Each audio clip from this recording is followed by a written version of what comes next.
Hello and welcome. Nebulous Fleet Command has released into early access for a couple of days now, and in that time we've had a number of small quality of life and improvement patches released by the development team. Let's go through those changes. First, if we come into settings and under graphics, we can now set the overall quality to very low, so that's going to further reduce your video memory demand. The other graphics change that has been released is the ability to turn off the baked ship nameplates. So by doing this, you won't see the names of your ships on your hulls. However, you're going to save a significant amount of memory for your computers. So it's going to optimize a little bit better. So a welcome change is that the lifeboats names are now always hidden unless you mouse over them. So that's going to clean up the tactical map significantly. If you should be able to see a comparison on the screen of the before and after, you'll really see the benefits of this in the late game in the 4v4 maps where a number of ships have been destroyed and there are lifeboats everywhere. There is further plans to tidy that up a little bit more, but like all good things, in due time. If we come into the fleet editor, one of the changes now is each of the components are going to show the compounding cost. So there are a number of items. We all know that the missile launcher had this implemented, and we also know that there are other things such as the CICs, magazines, berthing components, etc. So your first one will always show nothing. Every additional component that's adding that has a compounding effect will now be shown when you actually select that next one. So here we can see we've got one equipped, and now we have another one which will show the compounding cost. So if we quickly go through and add in some more, we can see exactly how much it's compounding by. Now these may compound at different rates. Here we have the basic CIC, it's compounding by 1. If we add a second, we've maxed all that out. Let's add in some berthing instead.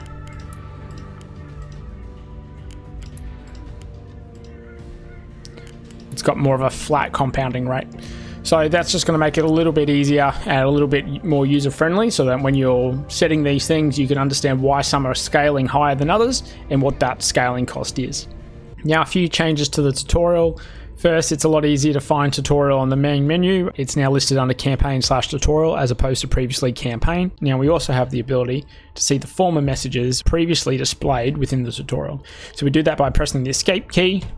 And then under settings, we now have message log. So if you click message log, we can read all the previous messages provided by our instructor, Lieutenant Hazel, so that we understand what's going on. We can go back, you can read them. If you're not familiar with something, you don't have to go back and replay that whole tutorial again. So really good for new players and even for returning players who want to go back and just get a little bit more clarity on something within the game.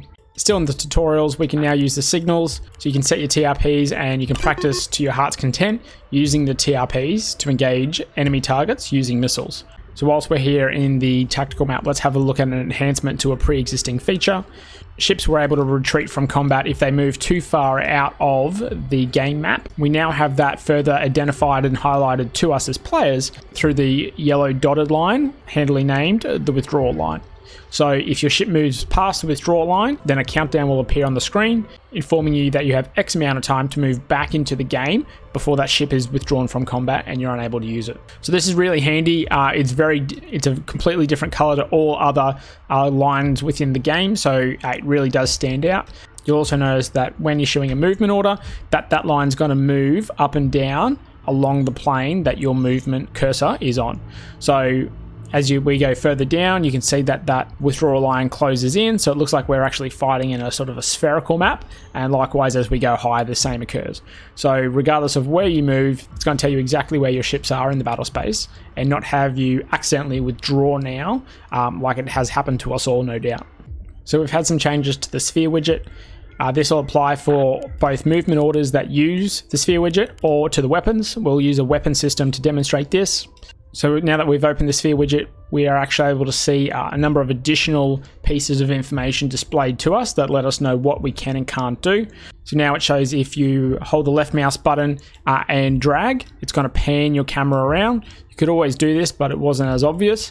Now you definitely can. I'm doing this at the moment. Click and release, and it's not going to fire that missile. One of the other options that is now a little bit more apparent, if you hold the control key and you flick to the other side of the circle, it's going to draw right through that circle, so you can quickly get from the far side to the near side whenever you need to in combat. Now, you may have noticed as I was flicking through, it starts as a circle on the far side, and then on the near side, and the side nearest to you, it's going to rotate and change to a square.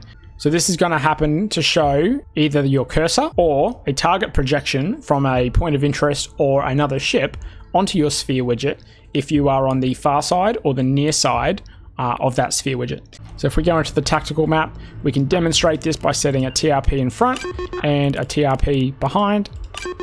Now, as we go to our weapons and our Thunderhead, we can see that there is a circle projection onto our sphere widget to show us that we're operating on the far side of the sphere. Likewise, we can see the 2 ships here and the 1 ship there. Or there is a square which shows that it's on the far side of the widget over for TRPD. So if we start to rotate, what we'll see is that these circles will start to become squares.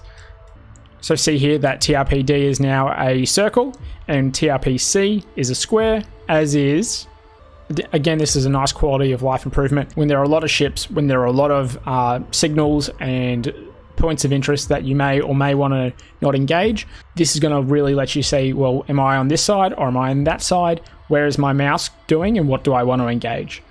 Now, another option that's been added to the sphere widget is the toggle plane lock. So if you toggle the key H, it's going to lock your cursor around the ring of the sphere widget. So I can't move up and down, I can only move side to side. If I press H again, I can then return to my 360-degree movement. So why do you want to use this? Perhaps I want to get to a specific elevation in order to come from a particular way. So I can extend out. Here I can see the projections on the sphere show that I'm about level with tracks 9778 and 5101. And so I'm going to set a waypoint there, pressing shift. And then I only want to operate on this plane. So what I'm going to do is I'm just going to press H. I'm going to set all my other waypoints just operating on this plane by using the control keys to move in, using the control keys to move in and out the sphere widget, and shift to set my waypoints. So now I can operate just on that one plane. So here you can see the elevation that the missile will take, followed by the fact that all the waypoints after the first one are only going to operate on this horizontal plane. And maybe you want to do that so that your missiles follow a very particular line around an asteroid, or you just want to keep it on this plane and you don't want to have to worry about setting the elevations, or perhaps you only want to operate on the horizontal plane when setting your missiles, as that's good enough for you and the enemy ship or the target that you're firing at is also on the same plane as you, so there's no need to move that cursor up or down. And finally, to everyone who suffered when their destroyer fails to orientate its spinal weapon as it's trying to get its bullseye radar lock, the unmasking driver priority has been lowered so it won't override weapons anymore. So what does that mean is that weapon systems will always take a priority over the bullseye radar. Now, this wasn't only a problem with things such as the destroyer. It's probably the most prominent because of its spinal mount and as it doesn't have its own ability to traverse.